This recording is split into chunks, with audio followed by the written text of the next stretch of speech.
talked about something written on a rock. Tell me a little bit about stuff like that of why this draws you in and what's so special about specifically at the USF Library. I mean, she mentioned the cuneiform earlier, and Yes. I mean, that's the earliest written language that we know of, from the Sumerian culture, the Fertile Crescent, etc. And what's interesting about it to me is that we've got this little cuneiform tablet. They're not these big tablets. They're little tiny things. They're very practical. Wow. And because it's all about business. It's all about money.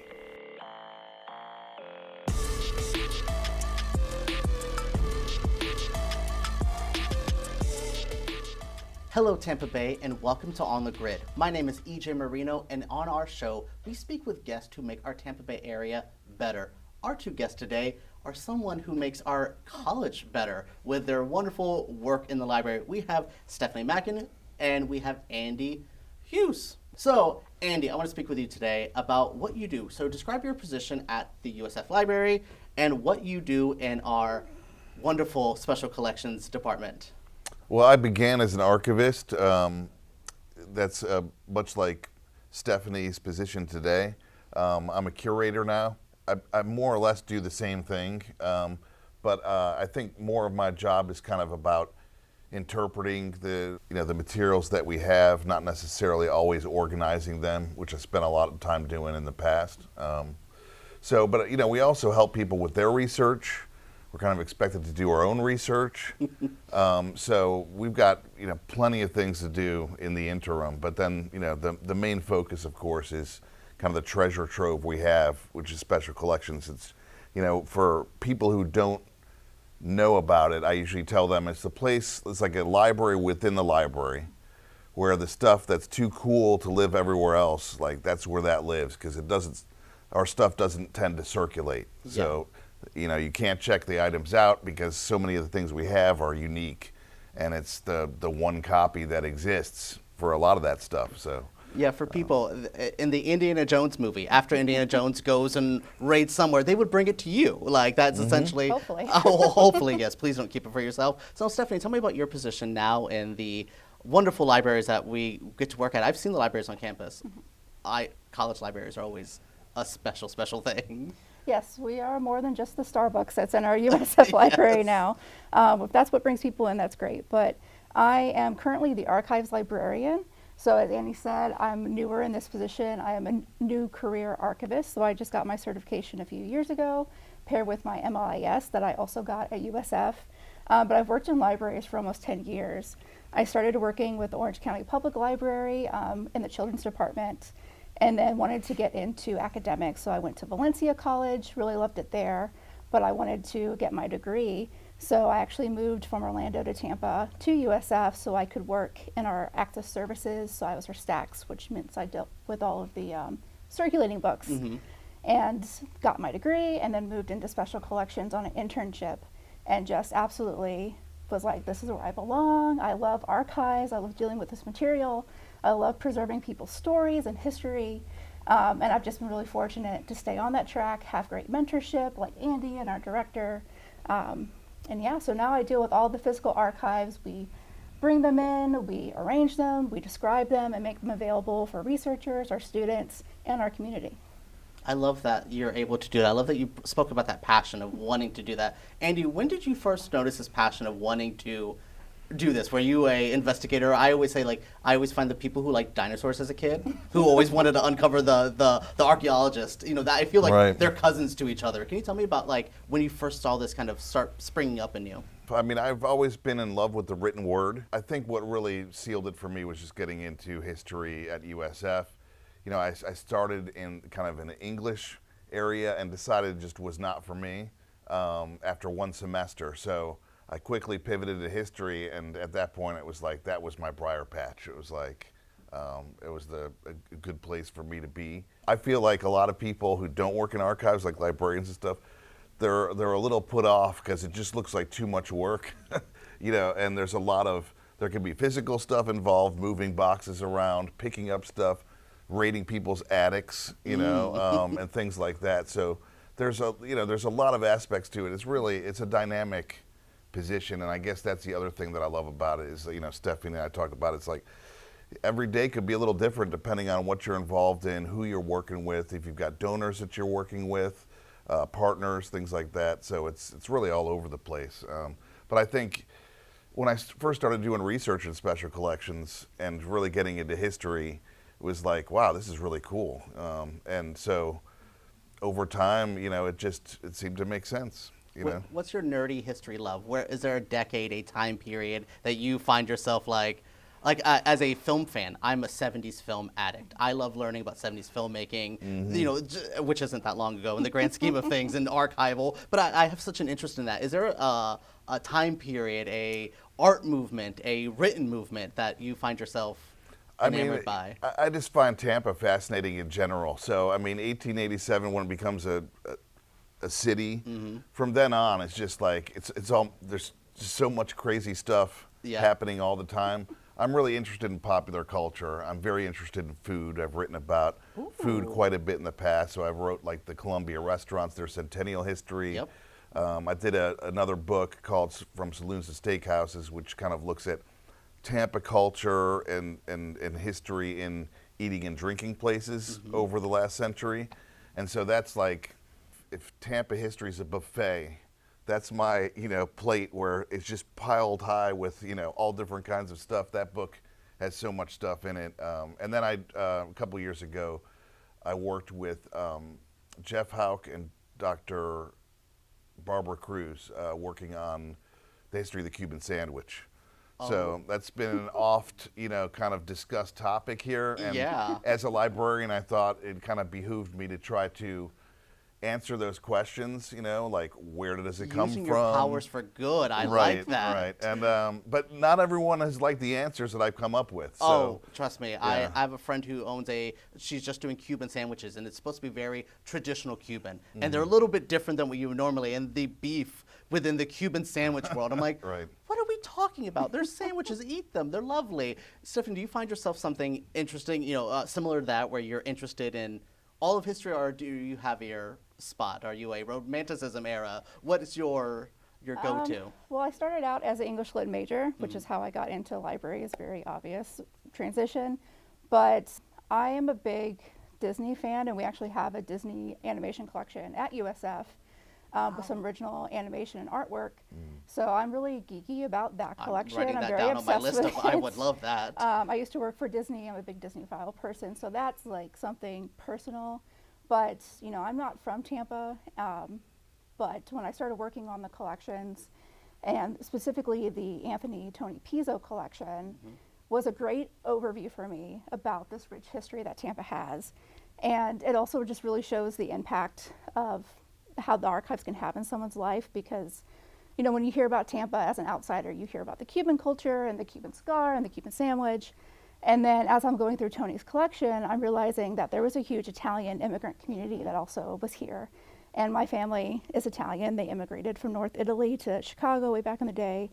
And so to see yourself in the archive and see all this research that Tony did and being very proud of his Sicilian heritage, also mixed with Spanish and Cuban, I just got really obsessed with Tony, and I have a really soft spot for him now. So that's amazing. We have a restaurant called Alessi's Bakery here, which is a Cuban-Italian fusion bakery that's been here for, before I was even a kid. So it's just amazing to see that, that history, like you said, of Tampa's interesting. I'm a native Floridian. I'm a native Tampa person. So I'm always so enamored.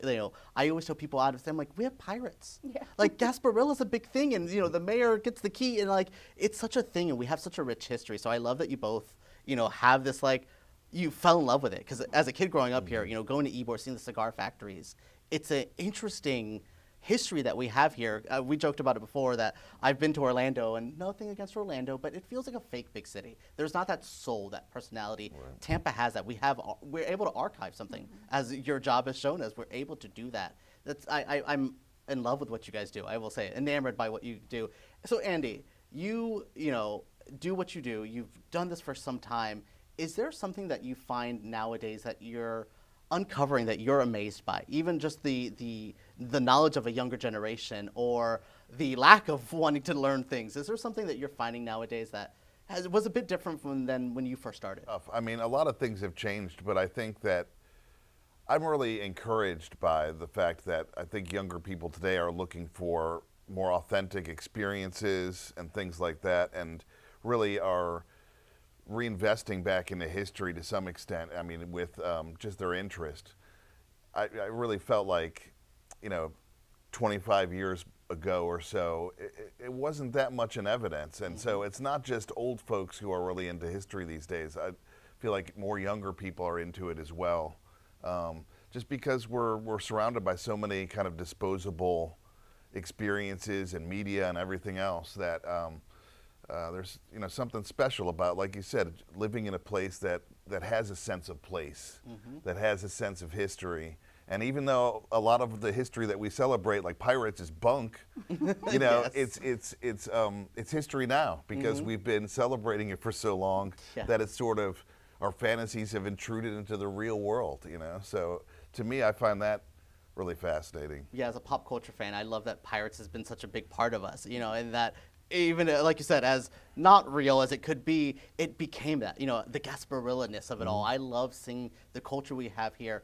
So to go to the special collections, Stephanie, tell me about some of the collections you have within this big house that you have of so many little collections within it. Like, tell me about some of the ones that stand out to you. Well, we have over 600 archival collections. So to really pick just like one that might stand out sorry to make you pick is your very baby. difficult. We do have 5 what we call strategic collecting areas, which is where we're actively collecting. Obviously, Florida Studies and Tampa History is one. Our LGBTQ Studies is another area. Children's and Young Adult Lit.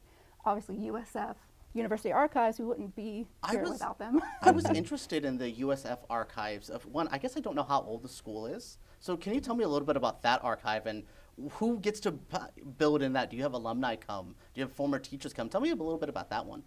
Well, Andy has worked with our university archives way longer than I have. Yeah, Andy, tell me about that. So he would have a great backstory for that. I mean, it's really interesting how much the practice of preserving our history has changed. So the university archives, most of it is a legacy from when we were still doing everything on paper. And when everything, turned to digital, it's like all of a sudden there isn't all this stuff anymore. I mean, some people aren't even using their official email addresses. So it's like, how will we even, harness, that stuff? So it's like, for me, the modern landscape of like collecting this stuff is kind of troubling. I think when it comes to institutional history like this, political history, how many of our elected officials are even using, the email address that they were issued by the government? So for me, I wonder what the future of archives looks like. That said, I mean, I think I think it's very important, and I think the USF stuff is just so fascinating because, it's only 50. We're like 60 years old, a little over 60 years old now, and there so much has changed. I mean, when it began, everyone was smoking in the classrooms. You know, I mean, the culture has changed so much that you can kind of just pick your era if you're interested in something. But for me, I just feel like it's a legacy from a bygone era, and that we're never going to have such a complete picture of what's happening and how people are making decisions as we did then when people were saving this stuff. Because I seriously consider, like, I wonder how much of the papers that we have, if people were kind of operating by today's procedures, how much of that would even have survived? If the president would be like, well, we really don't want any files saved on this question because it might embarrass somebody. Yeah. So. Is there a certain era that you find captured a lot of archival stuff? Was maybe the 60s more than the 70s or the 90s? Was there an era that you found people were just documenting a lot more than any other one? Not especially. I think it was fairly consistent during the kind of the 50 years of USF that, everything was kind of in print. Yeah. So I don't think it's changed that much. I mean, certain areas may have documented more than others, but no, I don't think it changed that much.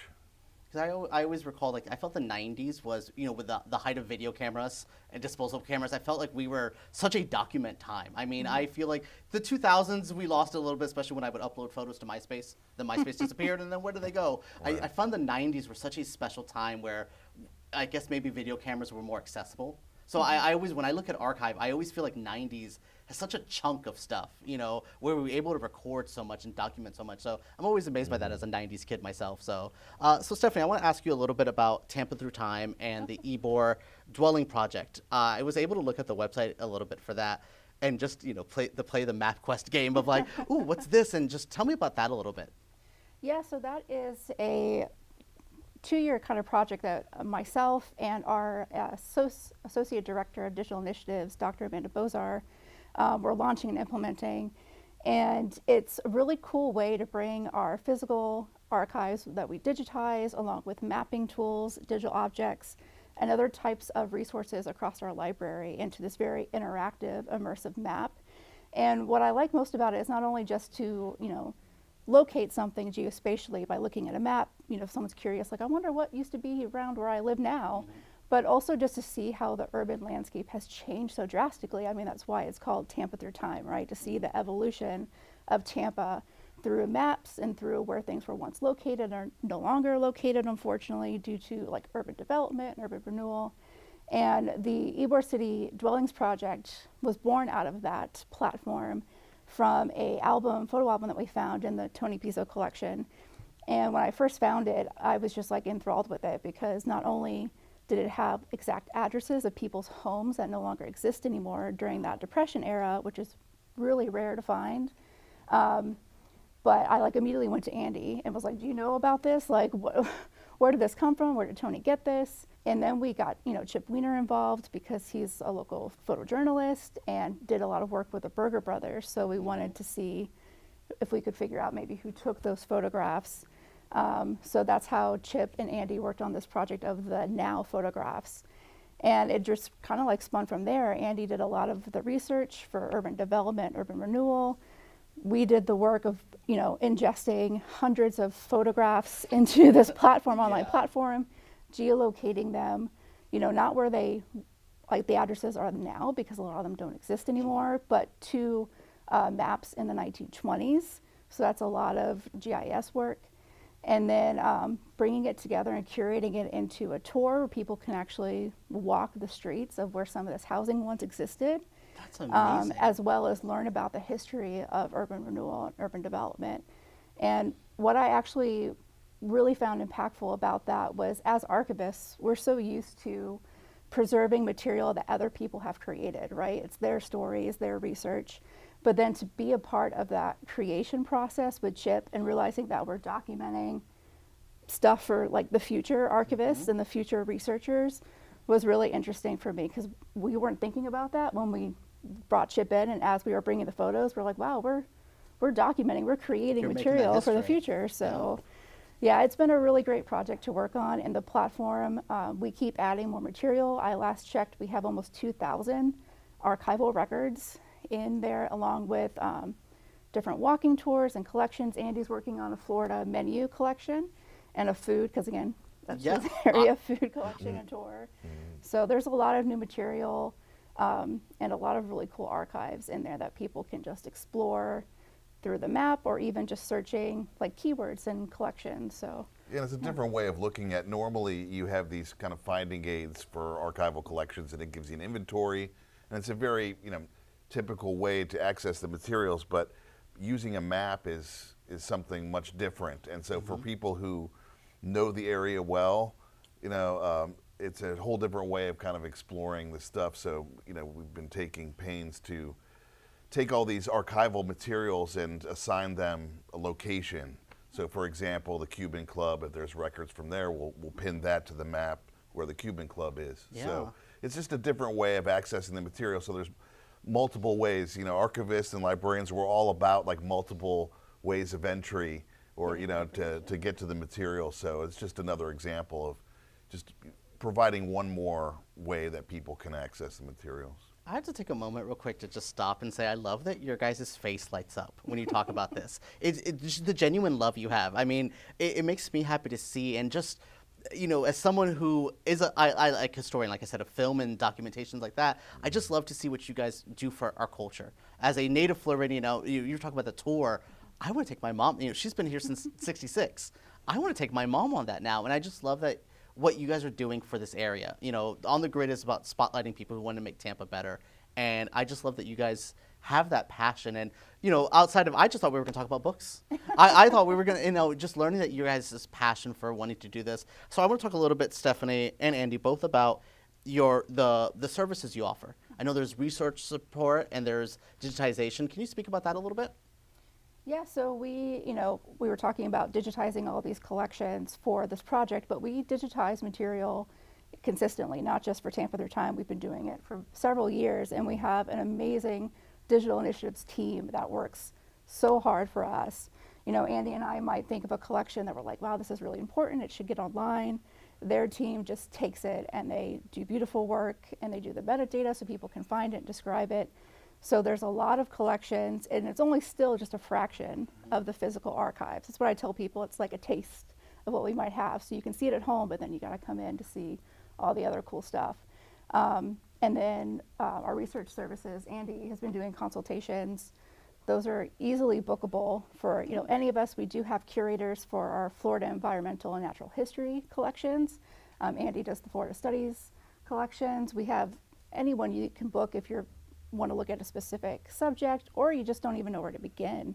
We can help people get in our reading room and learn how to find material, whatever they want to research, whether it's like for school or just common interest. Yeah. I was just telling someone about the time when the Bucks won the Super Bowl, early 2000s. What was it, 2001, 2002? And I loved looking. I was trying to look up on Google the newspapers from that time. And I couldn't. It was harder to find. So hearing stuff like that, I'm like, my mom has one in storage of like a newspaper. I want to bring it to you guys. So those are stuff that I love, that people have this ability of like you said, finding stuff in that grandma's attic that she has not opened up. And these are things that I think a lot of us don't know, that we can do something with this stuff. I think a lot of us see, is it going to collect dust? No, you can put it to something, and then it goes into you guys, and then it becomes history. Sometimes, again, I've seen a lot of lost media. That's something we see, especially like a movie fan, a pop culture fan. We almost had Nosferatu years ago. They tried to destroy it. And then we almost had a movie that would have never been lost. So I love that you guys, in a city sense, in a Tampa sense, are wanting to do it. So let's talk a little bit about your archival collections. What is some old stuff you have? Now, let me ask, tell me something old and crazy. I want to know about it.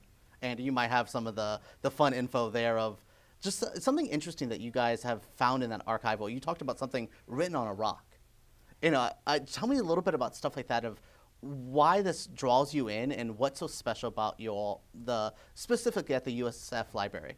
I mean, she mentioned the cuneiform earlier, and Yes. I mean, that's the earliest written language that we know of, from the Sumerian culture, the Fertile Crescent, etc. And what's interesting about it to me is that we've got this little cuneiform tablet. They're not these big tablets. They're little tiny things. They're very practical. Wow. And because it's all about business. It's all about money. So our little thing says that somebody turned in so much grain to be processed, at a threshing room. And that classic receipt. Exactly. And what's so interesting about some of these, a lot of them, they had holes put in them, so you could wear, like as a necklace, you could have all these different things because you're a businessman and you got all these things, and then you also have a roll, so you could sign a document by rolling it and then pressing it into the cuneiform. So you could have contracts and things like that. Wow. So all this cuneiform writing isn't this king and this emperor did this or that. It's you owe me money, and it's very, very practical, like I said. So it's like that's why these things are small. It's probably about 3,000, 2,500 years old. I mean, it's very, very old. So we're talking like, about the time that the Bible's first getting written down in places. So it's very old. But then it's also just amazing to try to imagine what life was like back then, or even just 100 years ago. It's almost inconceivable to us how different just daily life would be. Yeah. And everyone, everyone here what we would be doing back then. Yeah. If we were just kind of thrown into that world. So for me, it's just like I've always had a very active imagination. So history is really a good playground for that, I feel like. And I feel like it's good to have a healthy sense of imagination if you're going to, try to empathize with people in the past rather than judge them. Mm-hmm. Wow, just learning empathy through history as well. Stephanie, is there a place in the archives you find yourself getting lost at?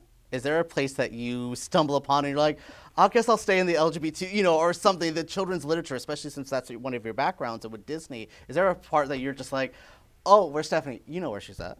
She's back there. Come on, When I first started looking through our collections for material for Tampa Through Time, I stumbled upon this collection about Jose Luis Avellanal, who his father, Jose Ramon Avellanal, we digitized his collection. It's online now. It's in Tampa Through Time. Was a really great doctor for the mutual aid societies. And then you start looking at his son, Jose Luis, and I literally couldn't leave that collection for weeks because the stuff, the shenanigans that this guy got into, you're like, this can't be real. This is like some drama stuff going on, and you're reading letter after letter to go, what is he doing? Who did he say this to? Like, it's just wild. It is the most wild stuff I've ever read, and I've spent countless hours looking through his letters and his material and just talking with people who've tried to interview him in the past and have written stories about him, because he was this very infamous guy in Ybor in Tampa who unfortunately passed away in the 80s, but he lived an infamous life down here. And it's just wild to read it, to be honest. It really is. The poetry alone, and there's just so much that we couldn't repeat. Yeah, we can't put on the air. So much You'll of have it. to come to the library or the special collections to figure it out. Right, but it is a real fascinating collection. He was definitely like a ne'er-do-well. Yeah. His father was like, an icon in the community, a physician and all this stuff. And this guy, just to give you an idea, he started a diploma mill in Ybor City, Southern University. And, you could buy a degree. And at one point he ran for local office and he put all the degrees down under his name, and he was just shameless. He had he was a lawyer, a doctor, a gynecologist, a Baptist minister. I a love a general in the classic Mexican scammer. Army. Right. Oh, yeah. No, that's interesting. I have my grandmother was featured in the Cigar City Mafia book. It was this old, book speaking about the mafias of 50s and 60s and what we had. So I love hearing about that time period, especially because, again, not even going that far long ago, 70s, 80s, people were crazy in Tampa. So, Andy, I want to ask one last thing. Is there something, where can we find more information about you guys? What's an easy way to find, other than just stumbling upon the Starbucks and going in there and finding that you guys have this awesome collection of ancient 3,000-year-old things? Where can we find more information for you guys? USF Special Collections, our website. I think that's probably a good place to start. You can also, through the website, go into our digital commons. So that's where all of the digitized materials from Special Collections lives. You don't have to be a student to access this, right? No, and I guess that's the other thing that I really want to reinforce is like our one mission, besides gathering this stuff, is sharing it with other people. And so, whether you're from Florida, you're from Australia, it doesn't matter. Everyone's welcome. Parking isn't always easy, but that's the extent of the hurdles. But someone can contact us with just a very obscure topic, and if I can't help them, I try to find someone who can help them. And the same thing goes if you have, say, a bunch of baseball cards that your great uncle had. If we can't accept them or it's not part of what we do, we someone take in your network. We'll find somebody that would benefit. So. No, that's awesome. Because trust me, when I first was reading about you guys, I thought it was like, oh, students, this is so lucky for the USF kids to have all this access. This 21-year-old who will probably never use it. Right. Now I'm like, oh, this is great. So thank you guys so much for joining me, Stephanie, Andy. Thank you for speaking with me and spotlighting this wonderful, hub of information that we have here. So I want to say thank you all. Make sure you guys check out this at the USF libraries. It is awesome that we have this still. So thank you guys for watching On the Grid. My name is EJ Marino. Thank you guys again for watching, and tune in to our next episode.